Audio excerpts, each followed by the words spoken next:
सी शिमला को जब मैंने बोला कि मुझे वो कैंसर हॉस्पिटल में चाय बांटनी है तो आप मुझे एक जगह दे दीजिए, तो कहते अच्छा एप्लीकेशन लाओ। तो मैंने कैंसर के स्पेलिंग CANSER लिख दिया। तो कहते तेरे को तो कैंसर के स्पेलिंग भी लिखने नहीं आते। मैंने कहा सर आप उस पर मत जाइए, भावनाओं पे जाइए कि मैं करना क्या चाहता हूं। तो वो बहुत गुस्से से मेरी तरफ देख रहे थे कि मैं DC से कैसे बात कर रहा हूं। She is a district collector और मैं ऐसे बोल रहा हूं कि भावनाओं को समझो। तो वो बड़े गुस्से से बोले अच्छा तू कर लेगा। मैंने कहा हाँ जी सर, मैं चाय बांटना चाहता हूं। किसको पिलाएगा? मैंने कहा उनको पिलाऊंगा जिनके पास चाय पीने के पैसे नहीं है। तो आइडेंटिफाई कैसे करेगा? मैंने कहा सर जो भी आएगा वहां हॉस्पिटल के बाहर खड़ा हो जाऊंगा चाय लेकर और बांटना शुरू कर दूंगा। अच्छा फिर तो वो ड्राइवर आ जाएंगे, टैक्सी वाले आ जाएंगे, वो पी जाएंगे। मैंने कहा नहीं सर मुझे करने तो दीजिए। और आप मानिए वो 6 महीने मुझे लग गए गवर्नमेंट से सिर्फ ये परमिशन देने के लिए कि मुझे उस हॉस्पिटल के बाहर चाय बांटनी है। और जब चीफ सेक्रेटरी के पास मैं गया, हेल्थ चीफ सेक्रेटरी थे वहां के, तो जब मैं उनके पास गया तो उनके भी सेम क्वारीज। तो मैंने कहा सर करने तो दीजिए, अब तो 6 महीने हो गए मुझे, करने तो दीजिए। तो पता नहीं उनके दिमाग में क्या आया, उन्होंने उसी लेटर पे कहा ओके सैंक्शन। तो मुझे एक बहुत छोटा सा एक कोना 90 स्क्वायर फीट का दे दिया जाए और इसको बनाओ अब। तो मुझे 2 लाख रुपया लग गया उस एरिया को डेवलप करने के लिए जहां मुझे सिर्फ मुफ्त में चाय बांटनी थी। 2014 में मैंने अपना ये कंसेप्ट शुरू किया चाय बांटने का। और 3 महीने बाद 9 दिसंबर को वहां पर हमने पहला लंगर लगा दिया, जो अब वर्ल्ड नोन लंगर है। हॉस्पिटल के बाहर लंगर, जितने भी हम धार्मिक स्थानों पे लंगर भंडारे लगाते हैं वो अक्सर उन लोगों के लिए लगाते हैं जिनके पेट भरे हुए हैं, लेकिन हॉस्पिटल में जब हम लंगर लगा रहे हैं तो वो शायद उन लोगों के लिए है जिनके पास इलाज के भी पैसे नहीं है और उनको हम खिला रहे हैं। और ऐसे कई लोग हैं जिनके पास सचमुच इलाज के पैसे नहीं है और वो कैंसर के पेशेंट्स सबसे ऊपर हैं उसमें। मैंने सुना है बॉम्बे में भी एक टाटा मेमोरियल के बाहर कोई मिस्टर सावला लगाते हैं लंगर। तो मैं उनकी स्टोरी से भी काफी इंस्पायर हुआ। चलिए वो लंगर तो लगा दिया, अब उसको चलाना पड़ना था। तो हमने लोगों को एक आइडिया दिया, बर्थडेज एनिवर्सरीज कोई भी खुशी गमी हमारे साथ मनाइए, हमारे को 3100 रुपीज दीजिए और हम आपका वो कर देंगे ऑर्गेनाइज। हमने ये शुरू करते करते उस लंगर को आज इस मुकाम पर पहुंचा दिया है कि आज हम उस लंगर पे सारा दिन चाय, बिस्किट, ब्रेड, दलिया, फ्रूट, सूप, दिन का खाना, रात का खाना लगभग 2000 लोगों के लिए दे रहे हैं। और 45,000 रुपया हमारा रोज का खर्चा उस लंगर को लगाने के लिए आता है। और उस लंगर में पेशेंट्स, अटेंडेंट्स जो पूरे हिमाचल से आते हैं उनको हम खाना खिला रहे हैं।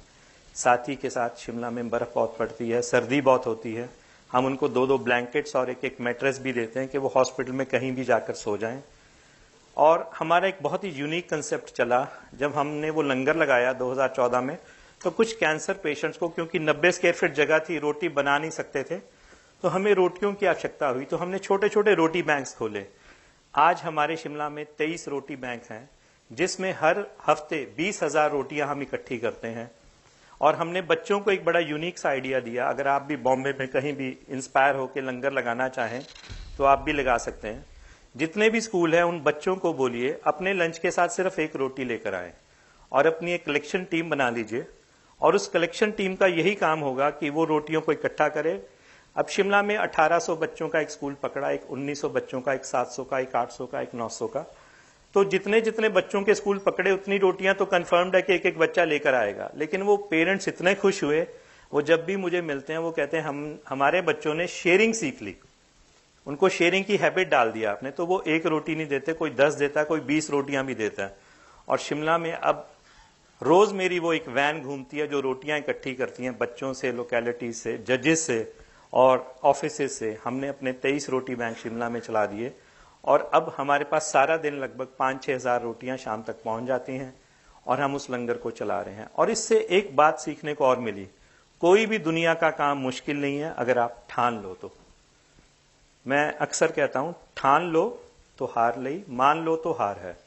अगर हम ठान लेते हैं तो हार नहीं सकते, मान लिया तो हार है। जैसे वो कल फ्लाइट मिस हो जाती, मान लेता तो हार था कि चलो अब ये भी कैंसिल वो भी कैंसिल, चलो शिमला वापस चलते हैं। ठान लो तो हारेंगे नहीं। और एक चाइनीज प्रयोग है या जापानीज प्रयोग है, what one can do another can do. अगर मैं कर सकता हूं तो आप भी कर सकते हैं।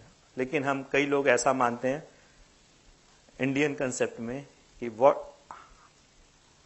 अगर ये नहीं कर सकता तो if he can't do how can I do, something like that. I just forgot what to say about it, कि जब ये नहीं कर सकता तो मैं कैसे करूं। लेकिन हमें अपने आप को हमेशा पॉजिटिव रखना है। पॉजिटिव इन द सेंस आगे बढ़ते रहना है, अपनी सोच को हमेशा पॉजिटिव रखना है, अपने भगवान अपने इष्ट को हमेशा मानते रहिए। आप जिसको भी मान रहे हैं उसके आगे प्रार्थना कीजिए। लेकिन ये सो कॉल्ड जितने हमने लिविंग धर्म गुरुज बना लिए हैं, ये हमें कहीं और ही लेकर जा रहे हैं, ये हमें अपने रास्ते से भटका रहे हैं। हम इनका रास्ता छोड़ें, अपने भगवान के साथ जुड़ें, और अगर अपने भगवान के साथ जुड़ते हैं, उसके आगे अरदास करते हैं, प्रार्थना करते हैं, तो मेरा ये मानना है कि कोई भी काम मुश्किल नहीं है। अब वो रोटी बैंक्स का इतना बड़ा फायदा हो गया कि अब वो बच्चे स्कूल प्रिंसिपल्स मुझे कह रहे हैं कि अब आप ना इन बच्चों को रेंडमली उस लंगर में भी ले जाओ, इनको दिखाओ what is the real pain. And every week, so many convent, big schools of Shimla are coming to that langar to see the real pain. They are doing the seva, they are doing the charity. And so many kids, after seeing my videos on the YouTube, on Google, typing my name, Sarabjit Singh Bobby, and are asking me that they want to drive the funeral van. So many children are saying कि हम भी चलाना चाहते हैं, आप हमें भी मौका दीजिए। मैंने कहा बच्चे डर नहीं लगेगा? कहते जब आपका कुछ नहीं हुआ तो हमारा क्या होगा, हमें भी भूत नहीं खाएगा। तो मैं अक्सर कहता हूं मेरे साथ वो 5-7 हजार डेड बॉडीज की आत्माएं हमेशा चलती हैं, तो मेरे से डरो। कहते नहीं अंकल, हम आपसे डर नहीं लगता। तो वो आत्माएं अब हमारे अंदर भी आ गई हैं, हम भी वो डेड बॉडी वैन को चलाएंगे। और जब वो हम मुझे रोटियां देकर जाते हैं तो मैं आपको बता नहीं सकता उनको लेने वालों की भीड़ कैसे खड़ी है, कितनी गरीबी है हॉस्पिटल में। पूरा पैसा उनका खत्म हो जाता है इलाज करवाते हुए, उनके पास कोई पैसा नहीं बचता। और वो जब शाम को हम लंगर में रोटियां बांटते हैं, जो सुबह 7 बजे बच्चों ने अपने स्कूल से लाई होती है, तो शाम के 7 बजे भी उन रोटियों को लेने के लिए लाइन लगी होती है कि कल सुबह हम चाय के साथ खाएंगे। कितने गरीब पेशेंट्स हैं, 3rd या 4th स्टेज में हमारे उस कैंसर हॉस्पिटल में आ रहे हैं। और कितने ही मासूम बच्चे पिछले 4 सालों में मेरे सामने वहां पर मर गए हैं। और जब वो मरते हैं तो उनके पेरेंट्स वहां पर, मैं आपको बता नहीं सकता कितने भावनात्मक तरीके से हमारे साथ जुड़ जाते हैं। अभी भी पिछले हफ्ते कोई एक पेरेंट आया हुआ था जिसका पिछले साल बच्चा मर गया।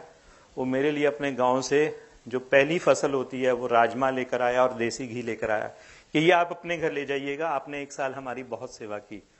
भावना ये नहीं थी कि वो मेरे लिए क्या लेकर आया था, भावना ये थी कि उसको उस लंगर में कितनी इंस्पायरिंग चीजें मिली कि हम निस्वार्थ भाव से उस लोगों की सेवा कर रहे हैं जिनको हम जानते तक नहीं। सेवा के असली मायने वही हैं, जब हम सेवा करते हैं तो केवल मानवता की सेवा करें, ह्यूमैनिटी की सेवा करें। पर्टिकुलर एक रिलीजन की सिर्फ अपने लोगों की सेवा ना करें, सबकी सेवा अगर करेंगे तभी हमारा इस जीवन में आने का उद्देश्य पूरा होगा। नहीं तो हम सिर्फ अपने अपने धर्म के शेल में ही बंधे रह जाएंगे, दूसरे वालों को फतवा देते जारी रह जाएंगे, किसी के लिए भी जी नहीं पाएंगे और किसी के लिए भी कुछ कर नहीं पाएंगे। अगर मानवता की सच्ची सेवा करनी है तो ह्यूमैनिटी की सेवा सबसे बड़ी सेवा है। Humanity is the biggest religion, serve it if you can. Thank you so much.